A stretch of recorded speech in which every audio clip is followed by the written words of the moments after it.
La Pimpinela Escarlata, por Baronesa de Orczy. Capítulo 31. Final. La huida. A pesar de estar medio aturdida, Marguerite pudo oír el ruido que producían los pasos de los 4 hombres al alejarse rápidamente. Toda la naturaleza estaba en silencio. Tendida aún en el suelo, con sus oídos pegados en tierra, podía percibir claramente cómo aquellas pisadas llegaban hasta el camino. Después, el eco suave de las ruedas del carro y el trote cansino de la pobre yegua le indicaron que su enemigo debía encontrarse ya a 1/4 de legua de distancia. No supo cuánto rato estuvo allí echada. Había perdido toda noción del tiempo. Como en sueños, contemplaba el cielo iluminado por la luna y escuchaba el fluir monótono de las olas. El aroma salado y revitalizador del mar era como un néctar para su cuerpo fatigado. Aquellos acantilados solitarios e inmensos estaban en silencio y tenían un aire soñoliento. Solo su mente tenía conciencia de la tortura incesante e intolerable que producía la incertidumbre. No sabía nada. Desconocía el paradero de Percy en aquellos instantes. Quizá habría caído ya en manos de los soldados de la República, soportando el escarnio y la burla de su malicioso enemigo, igual como le había ocurrido a ella. No sabía si se encontraba en otras manos. Tal vez en la choza se hallaba el cuerpo sin vida de Armand, mientras Percy había conseguido salvarse, sin saber que su esposa había sido la causante de que aquellos hombres sanguinarios hubieran asesinado a Armand y a sus amigos. La fatiga y el sufrimiento físico eran tan grandes que deseaba poder descansar allí para siempre después de la agitación, de la inquietud y de las intrigas de los últimos días. Bajo el cielo despejado, con el sonido del mar y la agradable brisa de otoño, esperaba oír un último canto de despedida. La soledad y el silencio eran tan profundos que le parecía encontrarse en un país fantástico. Incluso se había perdido a lo lejos el rumor del carro que se alejaba. De repente se oyó algo. Era sin duda el sonido más extraordinario que había oído jamás en aquellos acantilados solitarios de Francia. El silencio solemne de la costa pareció quedar paralizado por unos instantes. Tan extraño era aquel sonido que incluso la agradable brisa cesó en su murmullo, mientras dejaban de rodar las pequeñas piedras por la escabrosa pendiente.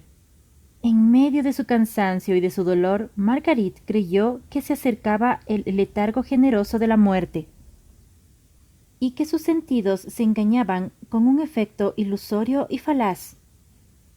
Aquel sonido no era más que una sana y maciza exclamación de carácter típicamente inglés. ¡Maldición! Desde sus nidos, las gaviotas miraron con asombro, despertando de su sueño. A lo lejos se oyó el grito de una lechuza solitaria. Los enormes acantilados, en su majestad, parecieron fruncir el ceño ante aquel extraño e inaudito sacrilegio. Marguerite no daba crédito a sus oídos.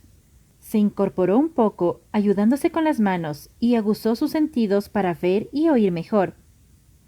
Tenía que saber cuál era la verdadera naturaleza de aquel sonido inexplicable. Durante unos segundos todo volvió a quedar en silencio. En el inmenso y solitario paisaje volvía a reinar la misma paz de hacía unos momentos. Con todo, Marguerite siguió escuchando como si estuviera en éxtasis, bajo la luz fría y fascinante de la luna. Creyó haberse dormido. Sin embargo, volvió a oír de pronto otro sonido. Esta vez su corazón dejó de latir. Con sus grandes ojos abiertos, miraba a su alrededor, ya que desconfiaba de sus otros sentidos. Malditos sean.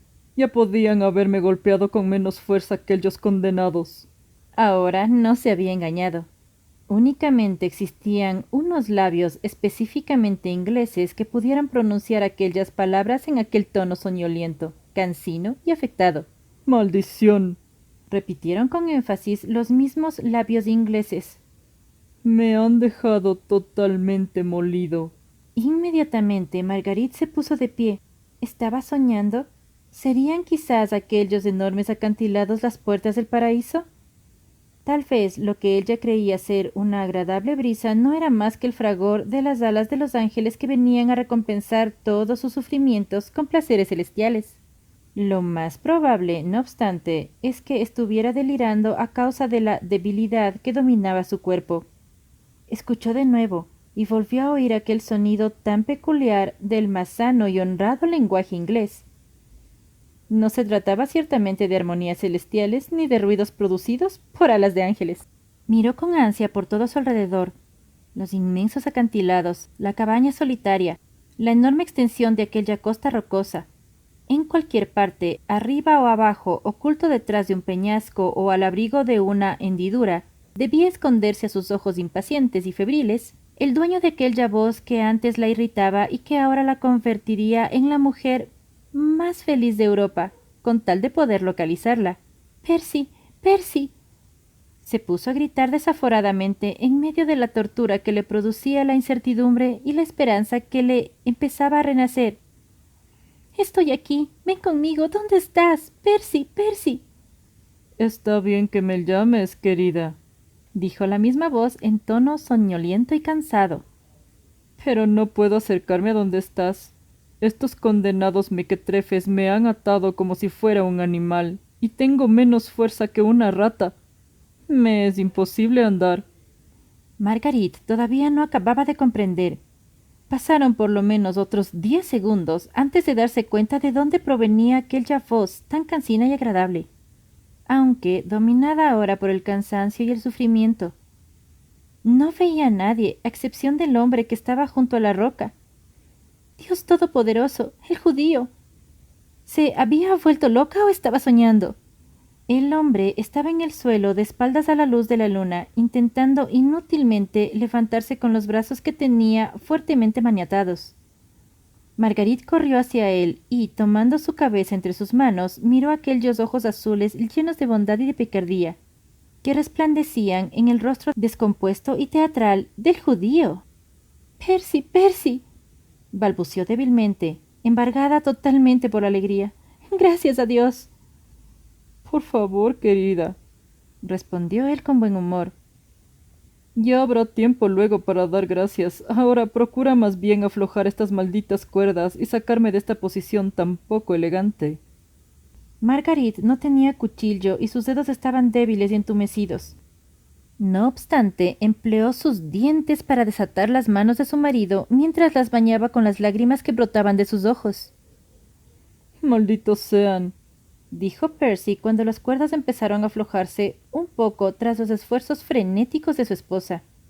Me pregunto si esto habrá ocurrido alguna vez, que un inglés se deje azotar por un condenado extranjero, sin que intente defenderse ni responder con la misma moneda. Era evidente que el dolor físico le había dejado exhausto. Cuando al fin logró romper las cuerdas, cayó desplomado sobre la roca. Marguerite miraba a su alrededor en medio de su desamparo. «Si por lo menos hubiera un poco de agua potable en esta maldita costa», exclamó desesperada al ver que Percy estaba a punto de desmayarse. «Agua no», susurró de pronto él con una sonrisa de buen humor. «Personalmente preferiría un trago de buen coñac francés. Si buscas en el bolsillo de mi sucia indumentaria, encontrarás una botella. Que me maten si puedo moverme». Después de beber un poco de coñac, obligó a Marguerite a hacer otro tanto.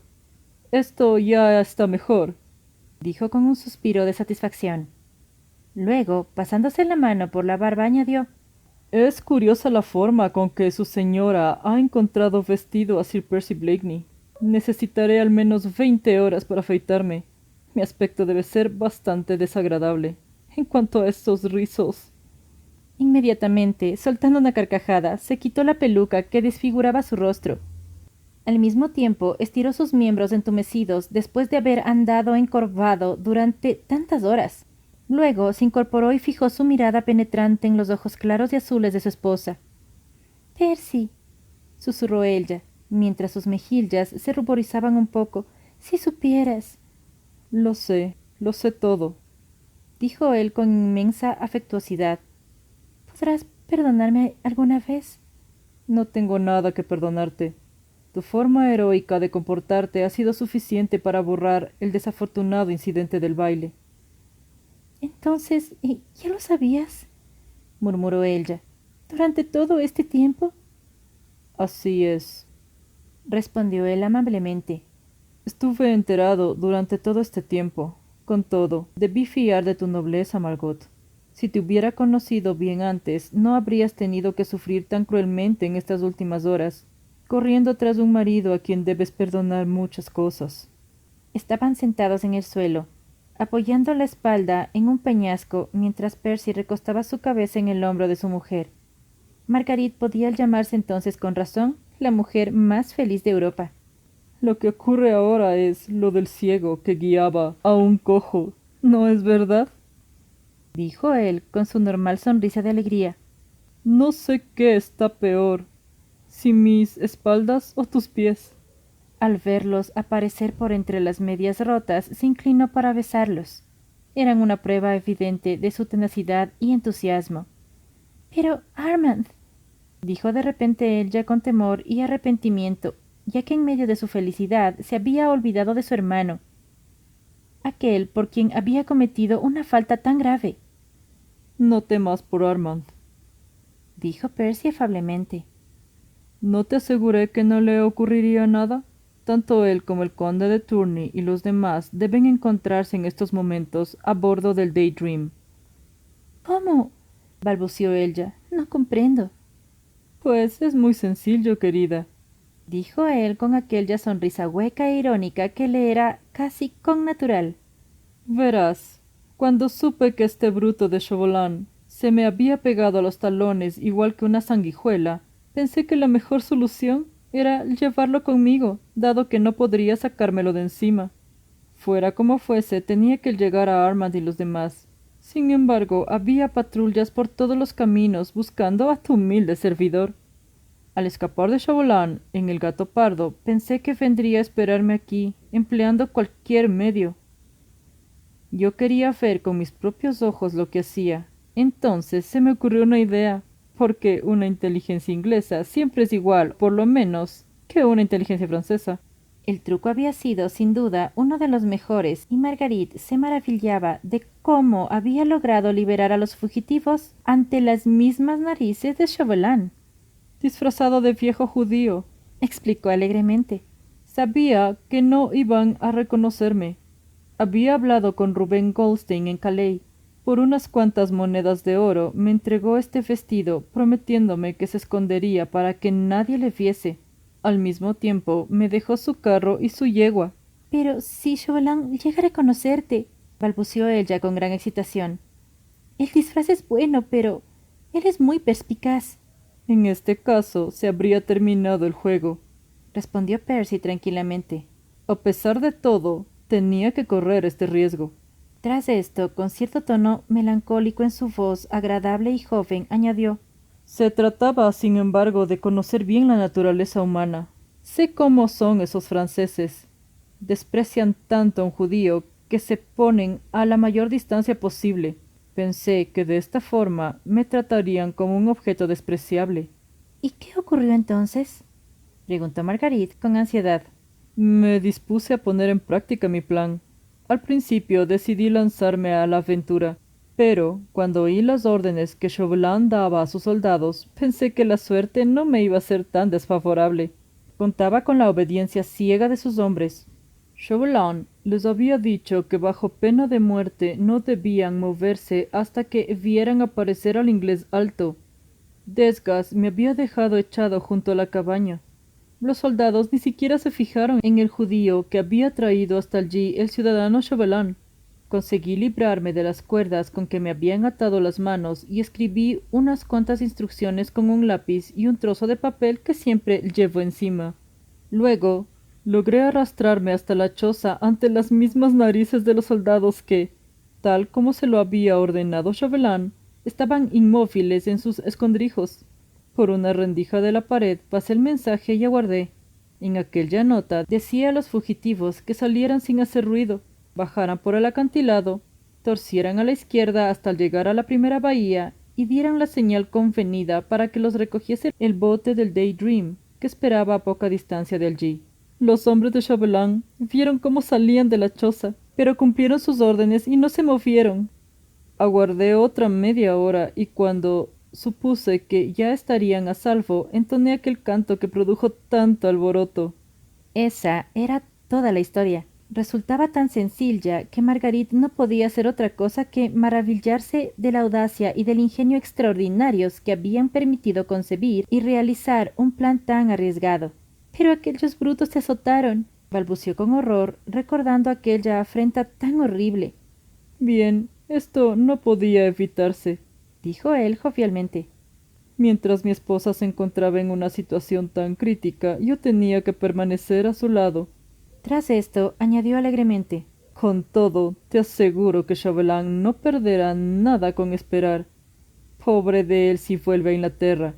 Te prometo que pagaría los intereses de la paliza que me ha dado. Marguerite sonrió.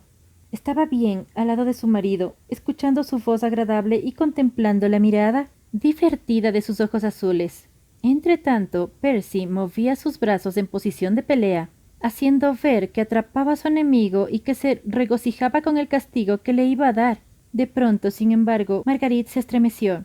Sus mejillas palidecieron y sus ojos perdieron el brillo de su felicidad. Había oído allá arriba unos pasos cautelosos, al tiempo que una piedra caía rodando por el acantilado hasta la playa. —¿Qué es esto? —susurró ella, alarmada y temerosa. —No es nada, querida —dijo Percy riéndose—.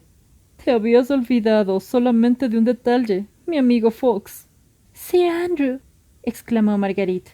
Había olvidado desde luego al buen amigo y compañero que había confiado en ella, pasando a su lado tantas horas de sufrimiento y de angustia. Ahora se acordaba de él, cuando ya era tarde. Por esto la invadió cierto remordimiento. Te habías olvidado de él, ¿verdad? Siguió diciendo Percy alegremente. Por suerte le encontré cerca del Gato Pardo, un poco antes de la interesante cena con Chauvelin. Aunque tenía una cuenta pendiente con este joven reprobable, le dije que viniera hasta aquí por un camino bastante largo que da varias vueltas, y del que los soldados de Chauvelin no se iban a preocupar nunca. Y hete aquí que él llega en el momento preciso. —Pero te ha obedecido —protestó Marguerite. Esta vez lo ha hecho sin replicar. Me habría estorbado cuando no hacía falta. En cambio ahora llega en el instante oportuno. Será un buen esposo para la pequeña Susan. Sir Andrew Fawkes iba bajando cautelosamente por el acantilado.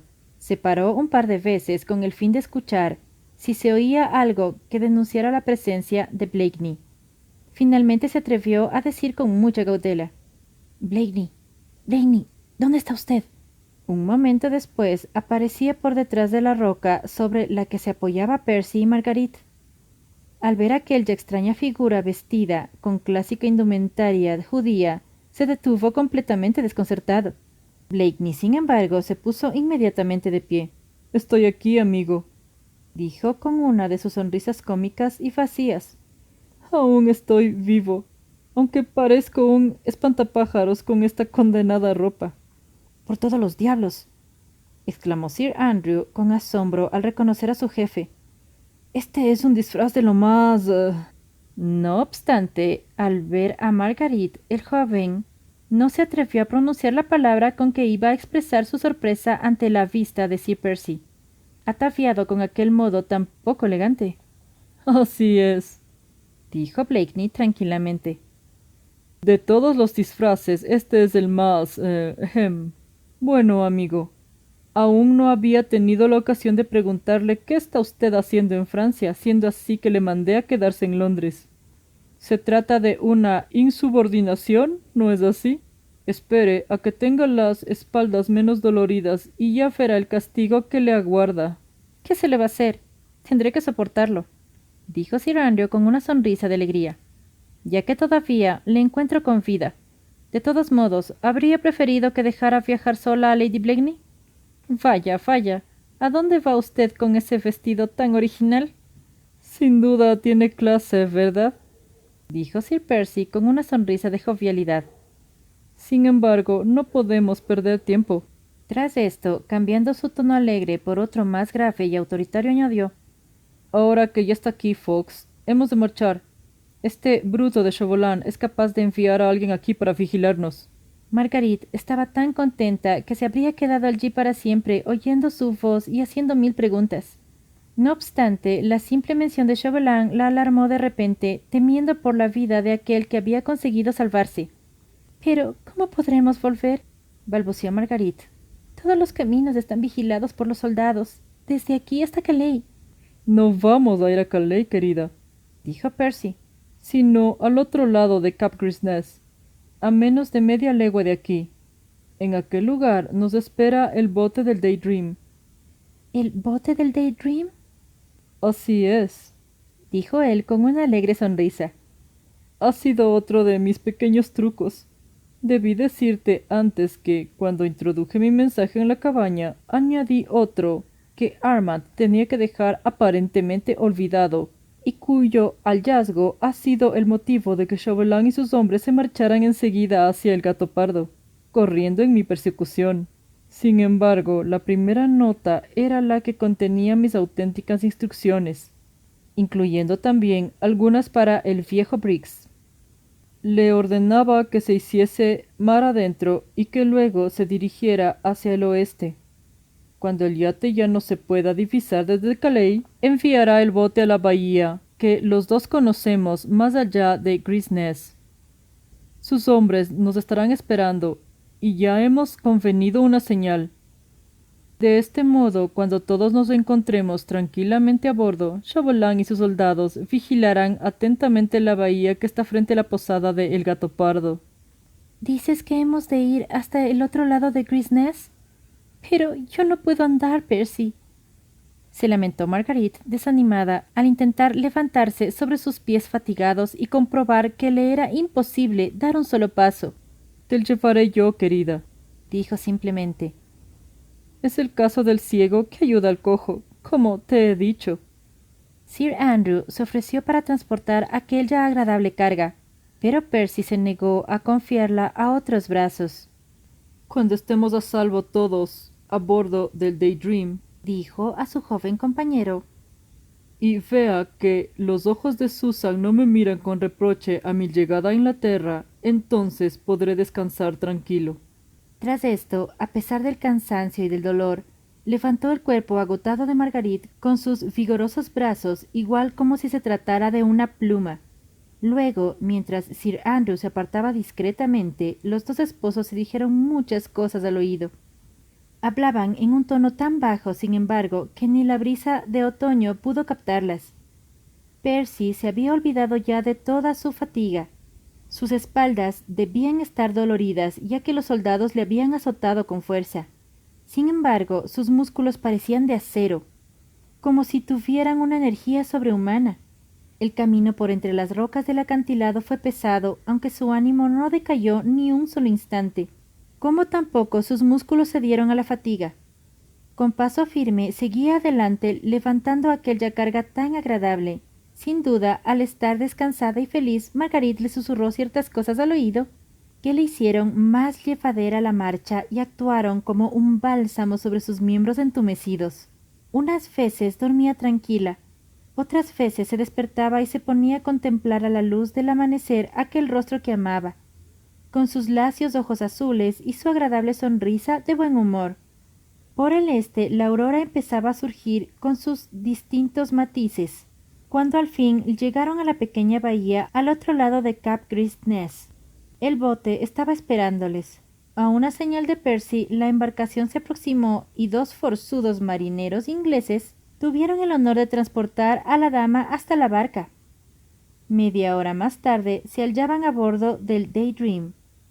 La tripulación, que conocía necesariamente los secretos de su patrón y que le profesaba un devoto entusiasmo, no se sorprendió al verle llegar con un disfraz tan extraordinario.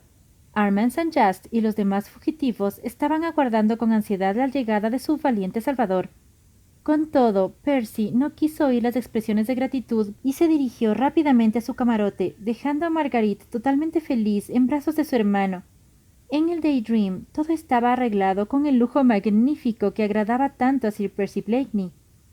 Antes de desembarcar en Dover, tuvo tiempo suficiente para vestirse con uno de los elegantes trajes que gustaba usar.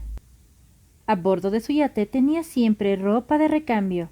La dificultad consistió en proveer a Marguerite de un par de zapatos. Uno de los grumetes, sin embargo, tuvo la satisfacción de ver cómo la dama pisaba suelo inglés con los pies calzados con el mejor par de zapatos que tenía el muchacho. Sobre lo demás, guardaremos silencio.